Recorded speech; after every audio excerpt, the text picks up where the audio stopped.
بسم اللہ الرحمن الرحیم۔ السلام علیکم معزز طلباء کرام، آپ سب کیسے ہیں؟ آج ہم مؤطا امام محمد کے سبق نمبر 393 کو پڑھیں گے۔ آج کے ہمارے سبق کا جو عنوان ہے وہ ہے ایک اعتراض اور اس کا جواب۔ ایک اعتراض جو ہے وہ کس حوالے سے ہے؟ اصل میں چونکہ گزشتہ 2 اسباق سے ہم باب الرؤیا سے متعلق گفتگو کر رہے ہیں، یعنی خوابوں کی دنیا، تو اب خواب ہے، اس کی تعبیر ہے، اس کے کئی آداب بھی بیان کیے گئے، احادیث سے مبارکہ سے اس کے جو ہیں وہ جو نصائح تھے وہ بھی ذکر کیے گئے۔ تو لیکن مسلم شریف کی ایک حدیث مذکور ہوئی ہے کہ جو اس میں یہ بات موجود ہے کہ نبی پاک صلی اللہ علیہ وسلم نے فرمایا کہ مسلمان کے خواب جو ہے وہ نبوت کا 46واں حصہ ہے، یعنی 46 اجزاء میں سے ایک جز اچھے خواب ہیں۔ تو اس کا معنی یہ ہوا کہ نبوت کا 46واں حصہ ہر نیک مسلمان میں پایا جاتا ہے، کیونکہ اکثر و بیشتر نیک لوگوں کے خواب اچھے ہوتے ہیں، لہذا نبوت تقسیم ہو رہی ہے کہ جس کا ایک حصہ نیک امتی میں پایا جاتا ہے، اور یہ تو خلاف شرع ہے، بلکہ یہ عقیدہ تو کفر کے قریب ہے۔ تو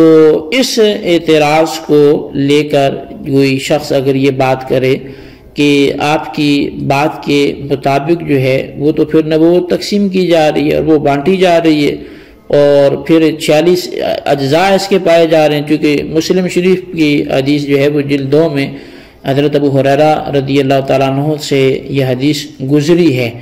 کہ نبی علیہ السلام نے فرمایا کہ مسلمان کا خواب خواہ وہ خود دیکھے یا اس کے متعلق کوئی دیکھے، اور ابن مصر کی روایت میں ہے کہ صالح خواب وہ نبوت کے 46 اجزاء میں سے ایک جز ہے۔ تو اب اس طرح کی مطلب جو ہے روایات، تو ان کو لے کر یہ اعتراض اصل میں کیا گیا ہے کہ پھر نبوت تقسیم ہو رہی ہے اور ہر بندے کے پاس نبوت کا کچھ نہ کچھ ایسا موجود ہے جو کہ شرعاً یہ بات درست نہیں ہے، تو اس حوالے سے پھر کیا جواب دیں گے؟ تو اصل میں اس کے کئی ایک جوابات ہیں۔ پہلا جواب یہ ہے کہ جس کو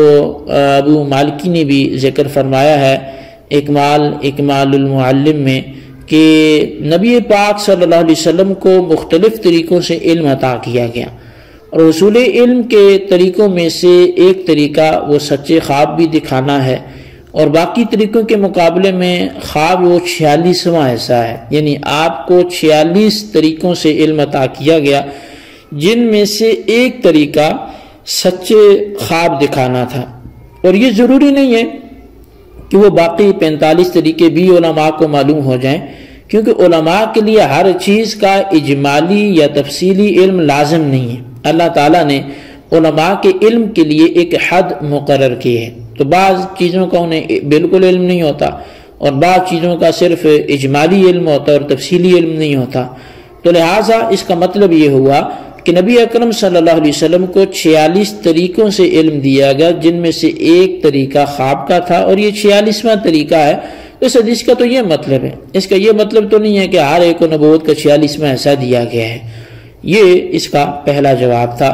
جو دوسرا اس کا جو جواب ہے وہ حضرت امام اسی کے حوالے سے وہ فرماتے ہیں کہ اپنی طرف سے وہ جواب یہ دیتے ہیں کہ خوابوں کا ثمرہ وہ اخبار بالغیب ہے، یعنی خوشخبری کے لیے یا ڈرانے کے لیے، اور غیب کی خبریں دینا یہ نبوت کے فوائد میں سے ایک فائدہ ہے، لیکن یہ اس کے لیے لازم نہیں ہے، کیونکہ جائز ہے کہ ایک نبی کو فقط احکام تشریعیہ کے لیے ہی بھیجا جائے، اور یہ نبی کی شان نبوت میں اعتراض کی بات ہی نہیں ہے، اور یہ اخبار بالغیب ہیں جو یہ نبوت کے فوائد اور مقصد کے لیے ایک جانب تھوڑا سا حصہ ہیں۔ تو نبی پاک صلی اللہ علیہ وسلم نے ان اخبار بالغیب کو نسبت دی ہے ان علوم کے مقابلے میں کہ جن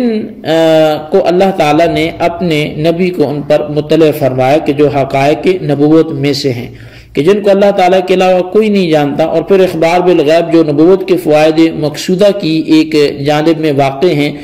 اگرچہ یہ فوائد نبوت کے حقائق سے نہیں،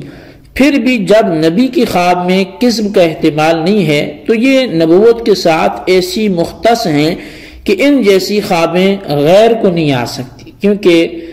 ولی، غوث اور صحابہ وغیرہ کی خوابیں جو ہیں ان میں کذب کا احتمال بھی ہے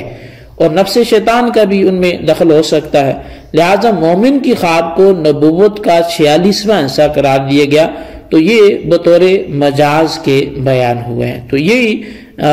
جو ہے یہاں پر بھی ذکر کیا گیا، اور یہ جواب بھی سابقہ جواب ہی کی ایک کڑی تھا، چونکہ مصنف بھی وہی ہیں اکمال المعلم کے، تو یہ انہوں نے ہی اس جواب کو ذکر کیا، ابو مالکی رحمۃ اللہ علیہ نے اس کو بیان فرمایا۔ تو تیسرا جواب بھی اس کا ہے، اور وہ یہ ہے، یہ بھی انہی کی طرف سے ہے کہ نبی پاک صلی اللہ علیہ وسلم پر متعدد طریقوں سے وحی نازل ہوتی، کبھی آپ بلا واسطہ اللہ کا کلام سنتے، بعض مرتبہ پردے کی اوٹ سے اللہ کا کلام سنتے، کبھی فرشتے کے واسطے سے سنتے، کبھی آپ کے قلب میں کسی معنی کا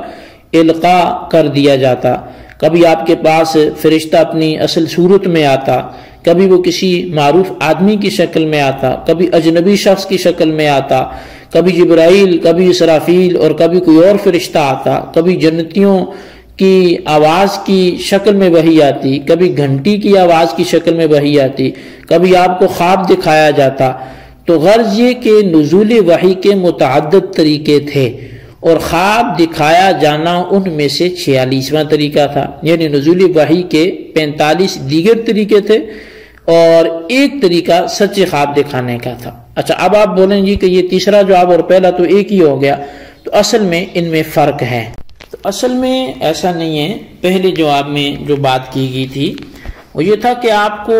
مطلقاً علوم کے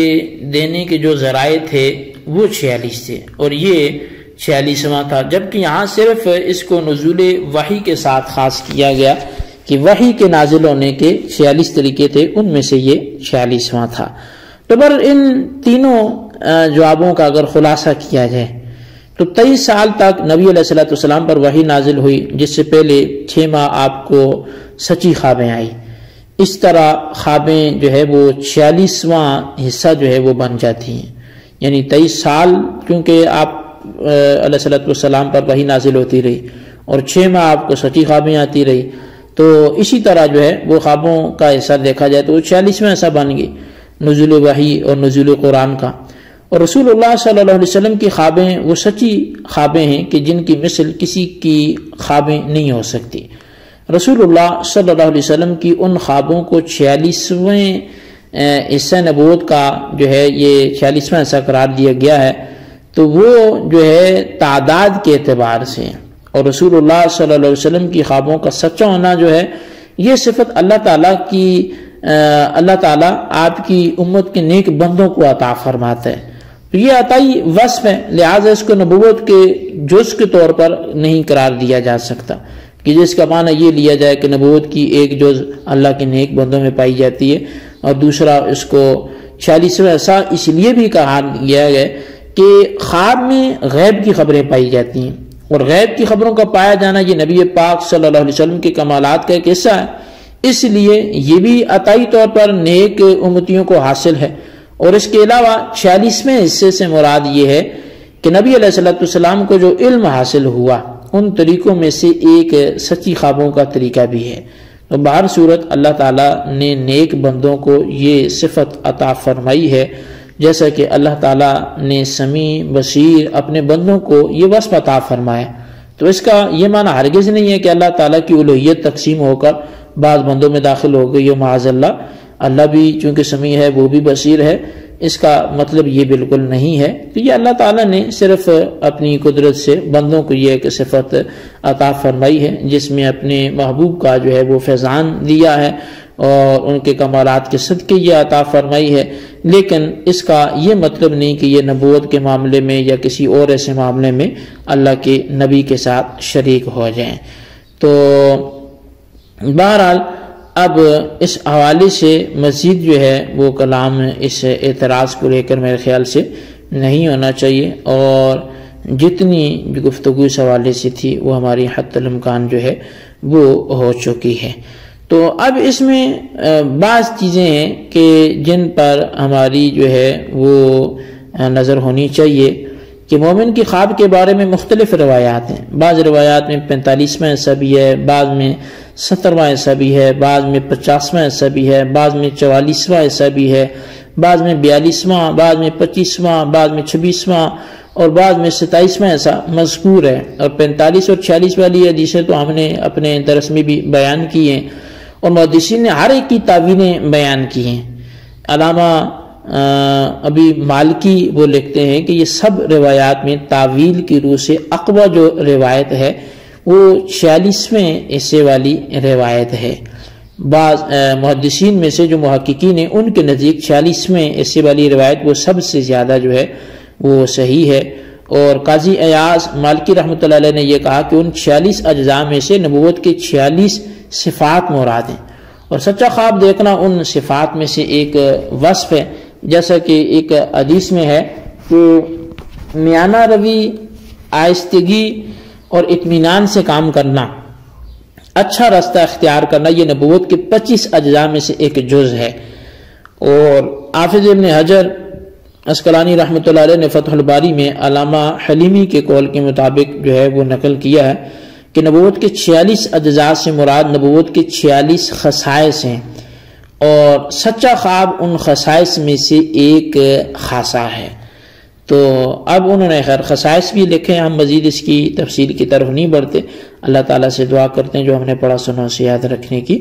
توفیق نصیب فرمائے. آمین بجاہ النبی الامین صلی اللہ علیہ وسلم.